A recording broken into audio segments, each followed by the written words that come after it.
تعالي لما اقولك على شوية افكار كده هتسهل وقفتك في المطبخ، وهتوفر وقفتك برضو، وهتوفر فلوسك، وهتقلل وقفتك في المطبخ. السلام عليكم ورحمة الله وبركاته حبايبي الغاليين، عاملين ايه؟ يا رب تكونوا بخير. فيديو جديد النهاردة وروتين كله طاقة ايجابية كده. ازيكم؟ بس عاملين ايه؟ بجد وحشتوني من الفيديو اللي فات. النهارده بقى ايه؟ زي ما قلت لكم كده، فيديو كله طاقة ايجابية. قمت الصبح بقى يا بنات، طبعا فتحت بقى الشبابيك وبخرت الشقة، ولكن ما صورتش بصراحة الجزئية دي. وصليت الحمد لله، وبعد كده دخلت بقى ايه على المطبخ. تمام، اول حاجه بقى ايه، شغلت لكم كده الغسالات. الحمد لله يا بنات، الغساله صلحتها الحمد لله. ادعوا لي بقى على ما اصلح الفرن ان شاء الله.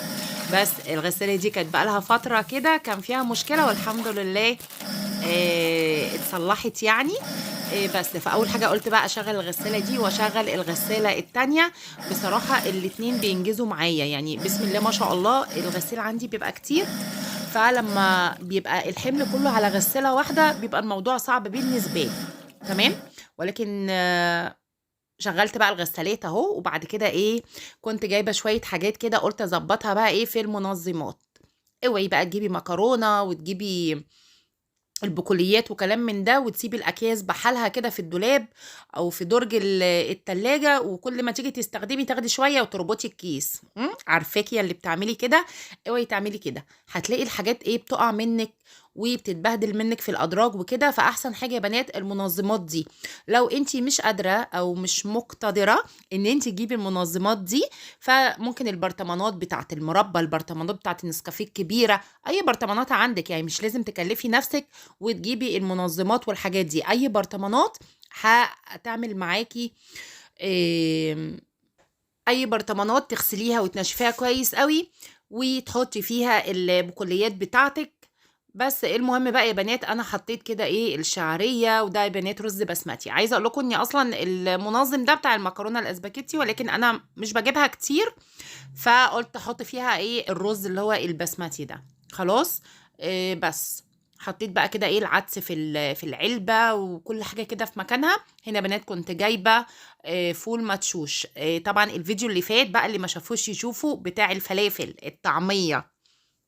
طريقة سهلة وحلوة جدا.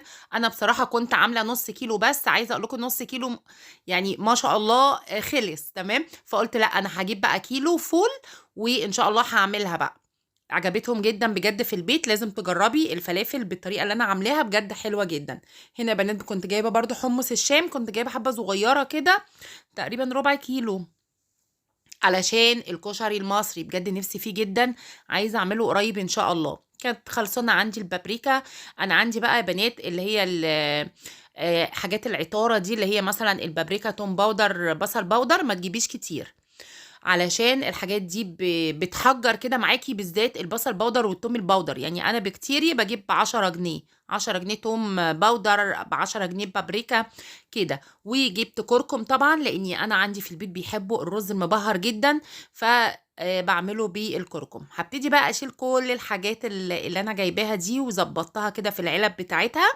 فطبعا الحاجات دي هتسهل عليكي الاستخدام.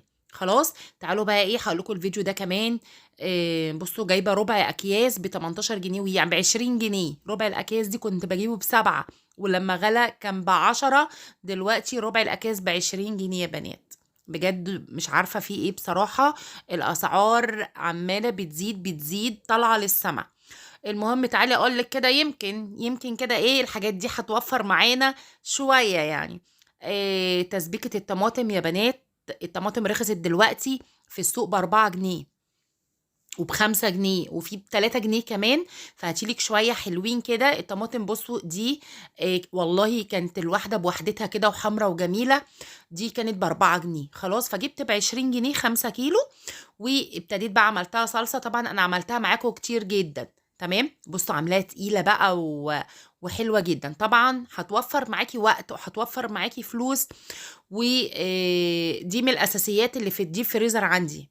تمام، فانتي برضو حاولي تعملي شوية صلصة كده هتنفع معاكي. قصيت الكياس يا بنات بعد ما ربطتها، لاني الزيادة دي بتشبك في بعض بعد ما بتجمد، وهتلاقي كله كده ايه شبك مع بعض. حطيتها بقى في درج كده في الديب فريزر. كنت عامله برضو من فتره شويه كده، يعني كل ما بنزل او كل ما حد بيعدي بتاع طماطم وكده بجيب شويه وبفرزهم. تمام، مش لازم تجيبي بقى 10 كيلو مره واحده وكلام من ده، لا، كل ما تنزلي هاتي كده 3 كيلو 4 كيلو واعمليهم صلصه، بجد هتفرق معاكي جدا. تعالوا بقى هنا يا بنات، همسح الكونتر. بس كنت عايزه المعه، بس هلمعه بقى بالملمع بتاع الازاز كده في فوطه ناشفه كده ونظيفه، وهلمعه هخليه زي الفل. اليوم ده برضو من الحاجات اللي هي هتوفر معاكي بجد، وحاجات يعني من اساسيات البيت عندي الفول. تمام، زي ما انتوا عارفين طبعا انا ما بشتريش الفول من بره خالص، واخر مره كنت عامله حوالي نص كيلو كده، فالف هنا يا رب. خلص، فقلت بقى لا، هعمل كيلو بقى بالمره وهحطه في اكياس. طبعا عملته معاك كتير جدا. لو انت بقى جديده معايا ما شفتيش طريقه الصلصه وطريقه ال الفول، هسيب لك اللينك بتاعهم في صندوق الوصف، وتقدري تلفي لفه كده في القناه تتفرجي على الفيديوهات القديمه، ان شاء الله هتستفادي منها. نسيت اقول لك حطي بقى لايك للفيديو، اكتبي لي كومنت حلو، واثبتي وجودك كده بكومنت. لو انت جديده اكتبي لي اللي انت جديده معايا. وشكرا لدعمكم وكلامكم الجميل. بصي يا بنات، ده الفول اهو. هسيب لك الطريقه بتاعته في صندوق الوصف، عاملاه في الحله. بص، عايزه اقول لكم كهرمان، كنت طبعا نقعاه من قبلها بيوم. بصوا بهرسه بالشوكه، بجد فظيع. بس التركية بقى اللي انا بعملها، طبعا اللي متابعني بقى من الاول بقى ومركز معايا كده في كل وصفاتي وبيجربها، عارف التركية بتاعتي اللي انا بعملها. جبت كوباية مية، دي يا بنات كوباية مش نص كوباية، لاني اصلا المج ده كبير جدا، فاهمين؟ بس في دي كوباية مية، حطيت حوالي معلقة صلصة ومعلقتين دقيق، وهبتدي ادوبها. بعد ما الفول عندي استوى، بعد كده هعصر ليمونة وهسيبها بالقشر بتاعها، وهنزل بالمية والدقيق والصلصة. دي التركاية بتاعت طريقتي في الفول، معتمدة عليها، ما بعملش غير الطريقة دي. وزي ما احنا عارفين برضو، اللي انا بحب جدا الطريقة بتاعت الحلة عن الفوالة. خلاص، لو انت هتعملي بقى كوباية او كوبايتين اعملي بقى في فوالة، ولكن انا عشان ما شاء الله بعمل كمية، فبحب اعملها في الحلة كده. هسيبها بقى تغلي كده غلوة، وبعد كده خلاص الفول عندي خلص، هسيبه بقى يبرد خالص، وابتدي احطه في اكياس واحطه في الفريزر على طول. خلاص. هنا بقى يا بنات جيت بقى على الحوض، هنا كان في شويه مواعين كده عايزين يترصوا، فهبتدي ارصهم في المطبقيه. وكان عندي بقى الصفايه دي كانت محتاجه ان هي تتغسل. خلاص، فهفضيها بقى كده الاول، وهمسكها بقى اغسلها غسله تمام.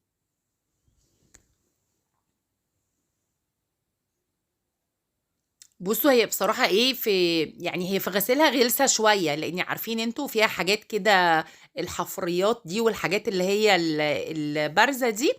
ف بالفرشة بقى، عارفين انتوا الفرشة دي بتاعت الأطباق أصلا. فهبتدي بقى أغسلها كده بالمسحوق والفرشة، وبرضو هاخد السبونشة وهبتدي أغسلها كويس قوي. خلاص.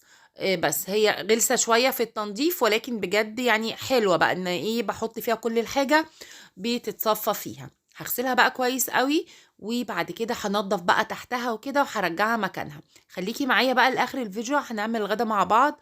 غدا برضو بسيط خالص. اكل الصيف بقى، عارفين انتوا الاكل ده بتاع الصيف، طبعا انتوا شفتوه في اول الفيديو. هنعمل جبنه قديمه كده وبطيخ. مفيش واقفه بقى في المطبخ، مش هطبخ ولا هعمل اي حاجه، هي جبنه وبطيخ كده وربنا يديمها نعمه يا رب ويحفظها من الزوال. عارفين الصيف بقى مش بيبقى محتاج بقى تسبيكات وكلام من ده، واقفه في المطبخ. فحاولي كده كل كام يوم اعملي بقى اكل سهل وبسيط كده، جبنه وبطيخ، اي اكل شعبي كده بسيط. وهو اليوم بيعدي معانا.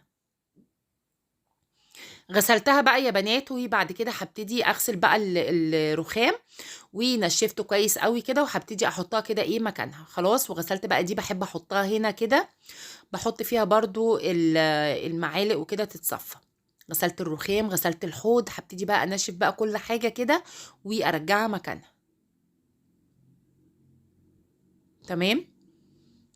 وحبيبة قلبي بقى اللي مش بيجي لها اشعار ان الفيديو نزل، الغي الاشتراك وارجعي اشتركي تاني وفعلي الجرس، وان شاء الله الاشعار بقى اكتبوا لي كده في الكومنتات بيجي لكم اشعارات ولا لا.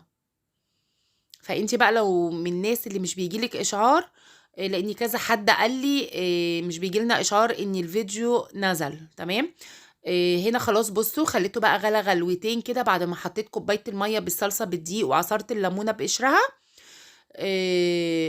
كده خلاص طفيت عليه. الغسيل بقى اللي حطيناه كده في الاول اليوم هروح بقى نشره، والغسالة التانية برضو طلعت منها الغسيل وهنشره. يلا بينا ايه بقى نعمل الغدا. اهو بصوا ضحكت عليهم النهارده، هو طبق جبنه قديمه، حتى عندي جبن في التلاجة بس بصراحه كسلت اطلع بقى، فقلت لا هي الجبنه القديمه بجد الطبق ده لوحده من غير بطيخ يكفي بجد والله العظيم يكفي جدا. المهم بقى ايه جبنه قديمه كده، الجبنه بتاعتي بقى اللي انا ايه معتقاها، حطيت عليها كده طماطم وشويه زيت بس. عايزه بقى تحطي طحينه، عايزه تحطي زبادي، زي ما انت عايزه، ولكن انا بصراحه اليوم ده عملت شغل كتير في المطبخ فقلت لا هو كده حلو قوي والحمد لله. وعيش بقى بصوا بقى واضربي. تعالوا بقى ايه نقطع البطيخ.